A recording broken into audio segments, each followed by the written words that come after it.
and telling him, "I love you." Man, you doing it, man. You deserve it, Daddy. You putting in that work. Proud of you. I love you. Fans thought his clip perfectly reflected what Lil Rod was trying to explain in his lawsuit. They felt that Diddy took advantage of Meek Mill's vulnerability when he was just starting to sleep with him. Thus, it is possible Wahlberg was subjected to the same demands when he needed help to revive his career. All right, this time let's try it with the record button on. Hey, what's this, y'all? What is up, YouTube? How y'all doing?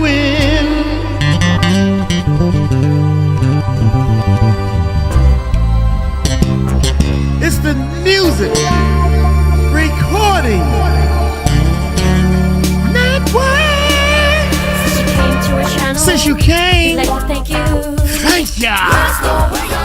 Hey, let me know where y'all from. Put it in the comments below to let me know. We're coming to a channel. Woody Woodpecker. Woody Woodpecker. Let's know where y'all from. Woody Woodpecker. Yes, we're coming to a channel. We do this for you. Let's know where y'all from. Please subscribe to our channel. Party with us. Let's know where y'all from. Watch this.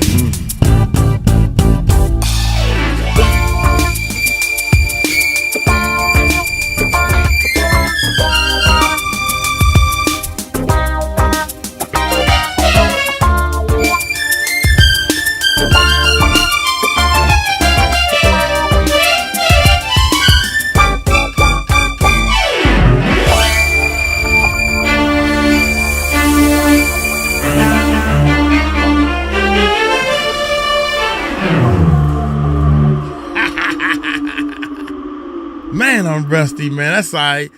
Next month, especially when I get back to the Philippines, y'all. When I get back to the Philippines, I'm going to start playing more.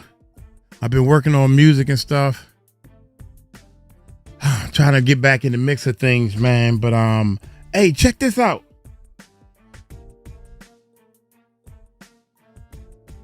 Without a doubt, man. I didn't know,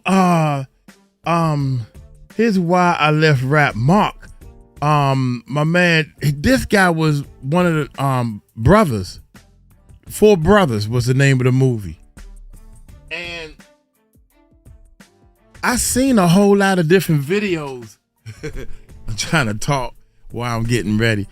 I seen a couple of videos with him and Diddy together, you know, and I was like, well, Diddy definitely moving up because Diddy is down with this guy. I'm thinking that Mark is like this and Diddy knows these people because it's weird how this thing worked, man. This is crazy. So shout out to Mark Wahlberg, and he played in a lot of movies and all this type of stuff, right? But he says, here's why I left rap. Mark Wahlberg drops new bombshell about Diddy. See, this is letting you know right here, man. That grapevine is thick. Y'all know the grapevine is thick.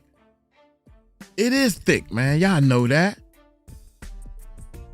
Somebody had to know something, man. I ain't even think about this dude, man. I seen him in a couple of commercials together and everything, and this dude was like, he used to be a rapper and some type of recording artist. I just thought he was an actor. Give him a thumbs up for this one, man. I'm waiting this. Oh my God. Y'all ready? Hit that subscribe button. Hit that bell. Well, I was a little pissed about a couple of things. I'm the realest rapper ever. I'm the realest rapper ever. Not to know that Eminem would come, shortly after. At first, I didn't want to do it. I had some opportunity to really come back in the music business with the best. When they came to me, we sat there together and I was like, I had to say, I can't. Mark Wahlberg has apparently weighed in on the controversies surrounding P. Diddy, and the internet is having a field day. The celebrated actor recently dropped a bombshell that has sent shockwaves throughout the hip-hop industry, which would be discussed for weeks. Many didn't know that the first choice career of Marky Mark was rap. That's the movie right there. Four Brothers. Right there. The celebrated actor recently dropped a bombshell that has sent shockwaves throughout the hip-hop industry, which would be discussed for weeks. Many didn't know that the first choice career of Marky Mark was rap, but he had to abandon it because of one reason, or should I say, person. What did the action star say? And does it have any bearing on the ongoing lawsuits against Diddy? I had some opportunity to really come back in the music business with the best. With the best. When they came to me, we sat there together and I was like, I had to say, I can't. Actor Mark Wahlberg has added salt to Diddy's injuries as the embattled CEO of Bad Boy Records undergoes investigations for several crimes. A few days ago, operatives from Homeland Security raided his New York and Los Angeles homes, turning them outside down. It isn't clear what the officers are looking for, but aerial footage from notable news outlets showed the operatives going through documents, phones, laptops, and other electronics. Though Homeland Security has remained tight-lipped about the whole situation, word on the streets suggests that the numerous lawsuits against Diddy triggered the unannounced search. For now, Diddy could do with some peace and quiet, at least as he suffered trolls and lawsuits since last November. However, many people are bent on giving him hell, considering what he's allegedly done to his victims. One of such, according to the grapevine, is actor Mark Wahlberg. Marky Mark, as he is affectionately called, is rumored to have said that he quit the rap industry because of Diddy. Yes, you heard right. The official story is that Marky Mark wanted to be a rapper, but chanced on acting because he wanted to make ends meet when he struggled to get his musical career off the ground. However, the unofficial story is that Wahlberg quit music because of Diddy and what he saw in the hip-hop industry. According to Deep Throat sources, the excesses he saw at Diddy's house and in studios across the nation forced his decision to quit music and focus on movies. However, the sources claim that you wouldn't hear this from the Father Stu star, as he's planning to make a comeback into the rap industry and doesn't want to upset his future record label. Initially, Mark Wahlberg wanted to follow in the footsteps of his older brother, Donnie Wahlberg, a founding member of the boy band New Kids on the Block. He was actually a member of the original band, but had to quit to pursue rap, his foremost passion. He founded Marky Mark and Funky Bunch with his friends Hector the Inspector, Ashley Ace, and DJ T in 1991. The group went on to release the first project, Music for the People, earning a hit with their single Good Vibrations. Many fans started warming up to the new group and their rap as it resonated well with them. They also enjoyed another hit with their second single, Wild Side, which peaked at number 5 on the Billboard Hot Singles sales chart, getting a gold certification in the process. Things were going great for the group when they opened for the New Kids on the Block during their last tour. Marky Mark and the Funky Bunch began to spread their wings when they launched their own video game, but the venture received relative success compared to their music. Undeterred, the group released their second LP, You Gotta Believe. However, it didn't yield the success that their debut album achieved, getting only a minor hit single with their title track. Things began to go downhill for the group as they struggled to hit the initial heights they achieved when they first started.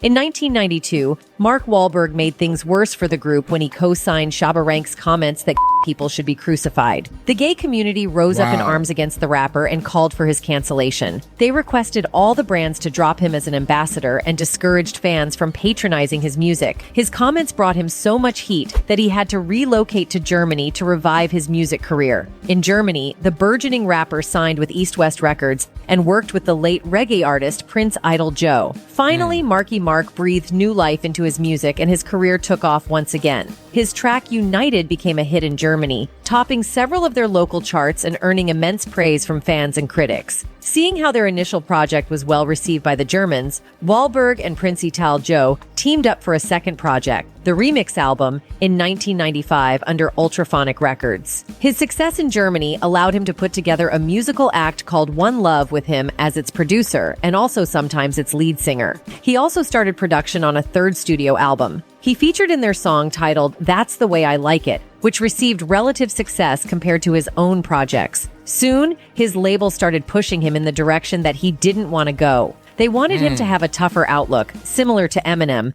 and do gangster rap, but the young Marky Mark's head was in another space. He had served time in jail for attempting to eliminate Johnny Trinh, a Vietnamese-American veteran who fought alongside the American forces in the Vietnam War. He was sentenced to 2 years in jail, but only served 45 days due to his release. Now a changed person, Marky Mark wanted to do music that would positively influence his fans and unite all the racial classes in America. However, his music label didn't want that. They wanted a street persona that would talk about sleeping with women, doing beefing with his mother, and calling out anybody who disagreed with him. In an interview, Wahlberg stated that he would have succeeded if his label had bought into his idea. I think I could have been a lot more successful. had I been allowed to do what I wanted to do. I think the record company had one specific idea, and they wanted to go for that, Wahlberg explained. Initially, he went with the labels, especially because his brother Donnie was successful and he was broke. I had just gotten out of jail and I wanted to make a record. I saw my brother making millions of dollars and I'm still struggling, so I kind of compromised a little bit. However, the two parties continued to argue about the direction that they wanted Wahlberg to take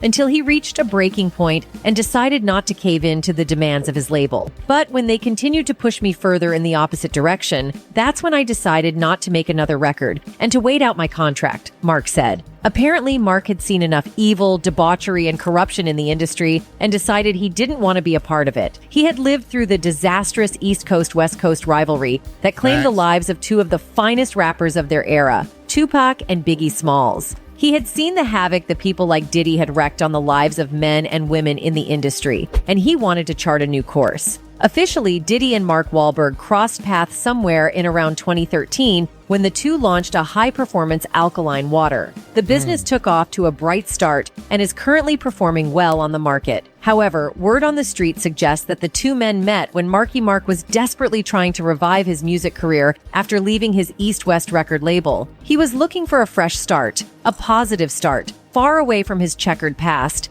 and he thought Bad Boy Records was going to help him. Now, the reason Mark didn't end up as a Bad Boy signee is subject to many speculations, one being that Diddy allegedly requested a head. Now, that might sound unusual and a completely fabricated story, but it could be a distant possibility if Jaguar Wright's words are anything to go by. A few years ago, the I Can't Wait singer alleged that Diddy was in the business of sleeping with new male artists who came to him for financial help. She narrated a story of a lawyer who worked for Bad Boy Records, but had to quit because she chanced on Diddy receiving head from singer and actor Christopher Williams. According to her, the female lawyer went up to Diddy's office to get some papers signed. On getting there, she realized the door opened and she invited herself in, only to see Williams kneeling in between Diddy's legs. The lawyer quickly got out of the room, leaving the two men to do their own thing. Throughout the whole of that day, Diddy didn't say anything to the lawyer. However, he confronted her the following, asking her about what she had seen in his office. The petrified lawyer then asked why the CEO didn't lock his office door before getting down to business. This question apparently infuriated Diddy, who claimed that the building that housed his office was his, and he could do anything anywhere in the building, and no one could question him. He replied, "I'll do whatever the F I want to do in my building. It's power, see?" Diddy purportedly told the lawyer.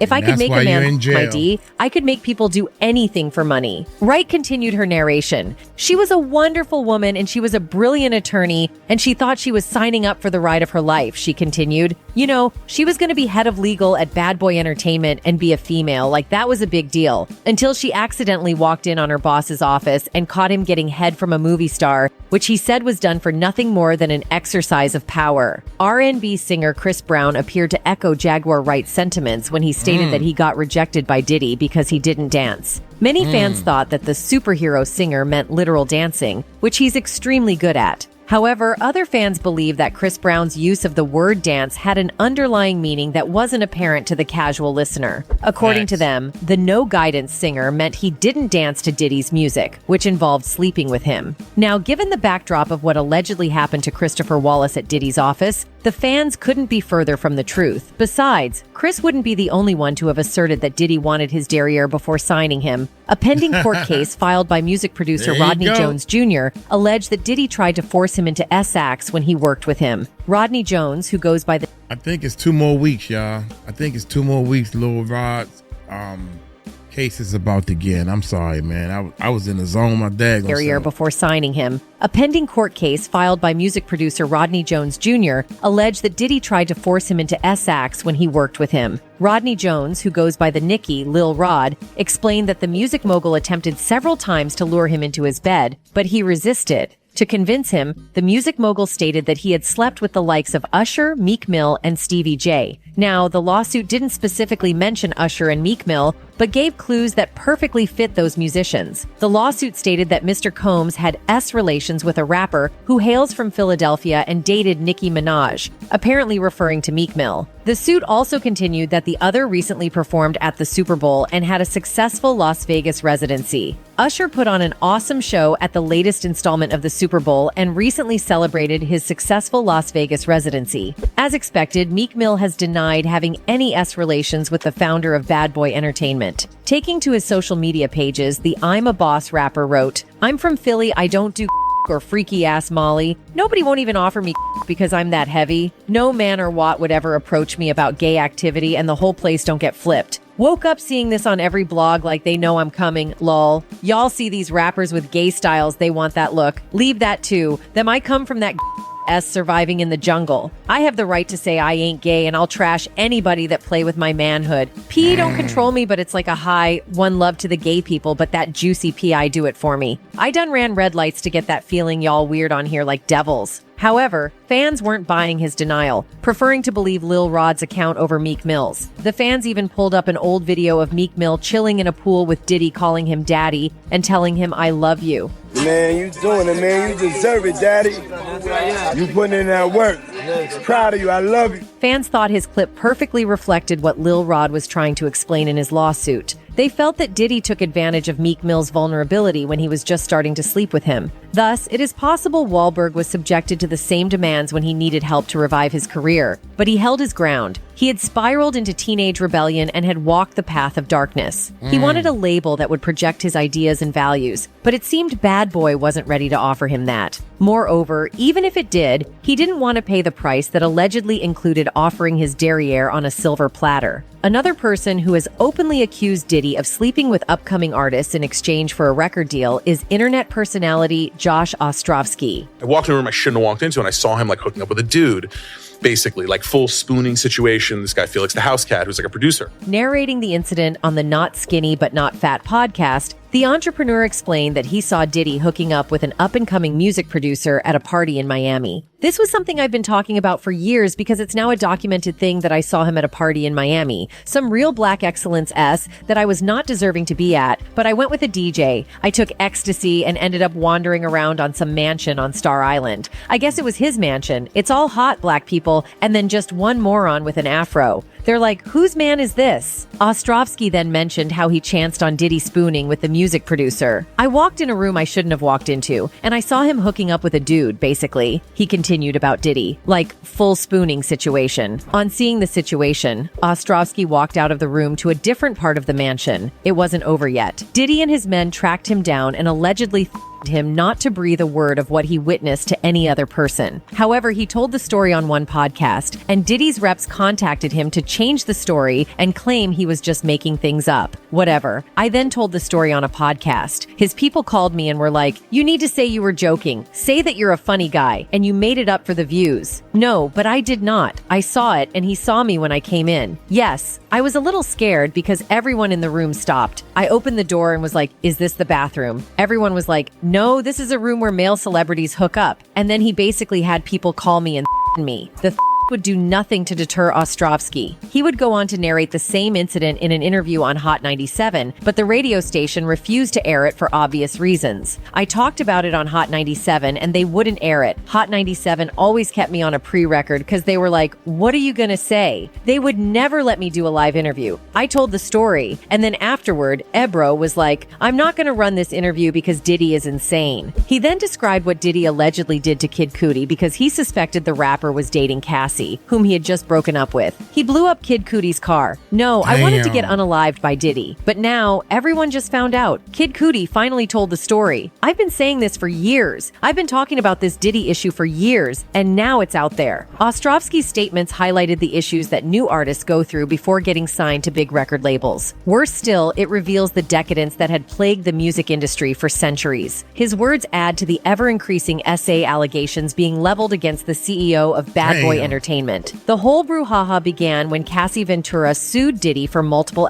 crimes, including beating her up and subjecting her to several inhumane treatments. According to the lawsuit filed in the state of New York, Diddy would force Cassie to sleep with total strangers and record the entire session. Later, he'll show it to his friends and they'll have a good laugh. When the lawsuit was announced, Diddy vehemently denied the accusations, insisting on his innocence. However, less than 24 hours after filing, his lawyers called Cassie's and both parties reached an amicable settlement that would satisfy both parties. Though the details of the settlement weren't disclosed, many fans speculated that it would be in the millions, with many people tipping $30 million. Most fans saw the out-of-court settlement as an admission of guilt, because why would Diddy settle if he thought he had solid facts and evidence to fight the case? Meanwhile, Diddy's lawyers claimed that the settlement didn't constitute an admission of guilt. "We have decided to resolve this matter amicably," Diddy said in a statement on November 18th. "I wish Cassie and her family all the best. Love." Diddy's lawyer, Ben Braffman, then released a statement that explained the settlement, claiming it was an admission of guilt, and neither does it compromise his denial of the allegations. "Just so we're clear, a decision to settle a lawsuit, especially in 2023, is in no way an admission of wrongdoing," he continued. Mr. Combs' decision to settle the lawsuit does not in any way undermine his flat-out denial of the claims. He is happy they got to a mutual settlement and wishes Miss Ventura the best. As if Cassie had opened the floodgates, several women filed lawsuits against Diddy, alleging that he'd SA'd them while they were drunk or high. The first woman after Cassie was Joey Dickerson Neal, who claimed that she met Diddy while she was a student at the university. According to the lawsuit, Joey and Diddy went out on a date, after which the rapper invited her to his house. On reaching the Diddy's home, she was given some drinks, which she believed were lined with illicit that made her lose control. Realizing she couldn't consent to whatever was going on, Diddy took advantage of her and slept with her. To make matters worse, the rapper recorded the entire incident and showed it to her friends. This damaged Joey's spirit and messed up her brain, causing her to spiral into depression. Thus, she had to check into rehab to help her deal with the trauma that the CEO of Bad Boy Entertainment put her through. Next was another woman who preferred to remain anonymous and thus went by the name Jane Doe. Narrating her. She claimed she and her female friend met Diddy and R&B singer Aaron Hall at an industry event. They became acquainted, and then they followed Diddy and Hall to Hall's apartment when the event came to an end. At Hall's apartment, the ladies were given drinks laced with and then divided among the men. Hall took her friend to one of the rooms, while Diddy took her to another room, where he slept with her against her will. When Diddy was done, he got out of the room while the lady dressed. Within a few minutes of Diddy leaving the room, Hall also barged in and slept with her. At that point, she was devastated, as she didn't expect the two men to take turns sleeping with her without her consent. She ran out of the room and out of Hall's apartment without looking for her friend. She later learned that her friend suffered the same fate as hers. A few days after the unfortunate event, Diddy reportedly showed up at their door, demanding if they had told a soul about the event. She then choked the lady and to deal with her if a word of the incident ever got into the public domain. Just when the dust was settling on her lawsuit, another woman sued Diddy for SAing her when she was just in high school. She claimed that she met Andre Harrell, former president of Uptown Records, who introduced her to Bad Boy Records CEO. Later, she was invited onto Diddy's private jet and flown to his studio in New York. Just as in the cases of the ladies before her, she was given drinks with making her lose control. Diddy then slept with her against her wishes and left her crouching on the floor of the studios. As part of the lawsuit, the lady added several pictures of her sitting on Diddy's lap, as well as pictures showing her and Diddy's crew members. These allegations gave fans a sneak peek of what actually went on in Diddy's world. Many fans concluded that the music mogul was evil and needed to do time for his alleged crimes. However, Diddy has always maintained his innocence, claiming that the ladies were only taking advantage of the law to make some money. However, many people are not buying his excuse because they cannot fathom how all these women would have similar stories. Interestingly, all these lawsuits purport that the incident happened in the 90s, just about when Mark Wahlberg was looking to revive his music career. So it is possible Mark either knew about all these or had heard about them, informing his decision to quit music altogether. He probably knew that he wouldn't get the redemption he was looking for in music, given the evil that some of its were perpetuating. So he had to find solace in movies. And though it has its own problems, at least he can choose which movies to feature in. So all in all, we can say that the Father Stu actor might have been right in dumping the hip-hop circuit for music, given all the allegations surrounding Diddy. This brings us to the end of today's episode. Thanks for watching. Golly. Hey, I was not expecting. I wanted to. That was a great video. This is a real nice video right here. Let me make sure I give him a thumbs up, because I kept, throughout this whole trial, I've been seeing all kinds of videos of my man Mark in different situations, especially right here. Oh my God, right there. When the two launched a right there, especially this one right here. But I thought he was, I forgot that he was Marky Mark. You know, I would keep getting things mixed up and everything. But, yeah, I forgot all about he was a part of all this. You know, this is the only thing I remember, they doing some type of little business together. So, wow, man. So you mean to tell me Diddy was trying to get with him too? And he turned it down and said, nah, man, I had to turn it down 5 times for my virgin beehole. He looked like he ain't taking no shorts unless it's coming from a midget. I mean, him and Andre 3000. I think Chris was like, you know, I wouldn't dance for him. You know, he just left it at that, man. It's so many secret. Say what you gotta say, man. Spade is a spade, whatever the case may be. Look here, man. I got some work to do that I'm getting ready to start doing on my YouTube course. I'm doing a YouTube course. A lot of people keep talking about the YouTube course, man, in the comments. Y'all, leave me a comment if you really want to learn how to do YouTube. Uncle Mike will teach you. Let me know what you need help on. Let me know what you're trying to do. As you can see, I'm all over the place. I'm trying to do too many things, but I enjoy teaching and I enjoy seeing people YouTube channels grow. We started a whole new channel 2 weeks ago. Is it 2 weeks ago or a week ago? And it's already got 100 something subscribers. So in fact, is this it right here? Wait a minute. Nope, that ain't it. This it right here. Police beatdown. I'm testing out a lot of the things that I'm teaching in my course, and we started this faceless channel. 122. Watch this, y'all. Watch this. 122. 27 videos. I didn't know that was on front. 122 subscribers. Let's hit refresh. We had 130. Now we had 130 subscribers. So my system that I'm teaching in my YouTube course, of course, we're doing this. This is a brand new channel. Ain't got too many videos up there. We got exactly, god dang, 32 videos. I just uploaded 2 more videos. And I teach people what equipment you need. And don't sit here and one person already told me, well, you know, I ain't using that. I'm going to use this. Okay, well, go ahead and do it your way. Because there's a reason you need the right equipment. You need the right system. You need to do this in this order. We try to do it in different orders or whatever the case may be. But you have to be able to feed that algorithm over and over again. You got to be able to get a system going where you can drop one video at least once a day. Once a day. It's hard. You got to learn how to drop one video a week. Once a week. Pick a day. Once a week. Then you do 2 a week. And then 5 a week. And then you should be able to drop one video every day. And I'm telling you, I don't sit here, do a video, edit it, upload it, then come back the next day. Do a video, edit it, upload it. That's not how it's working. I have a system, the YouTube growth system.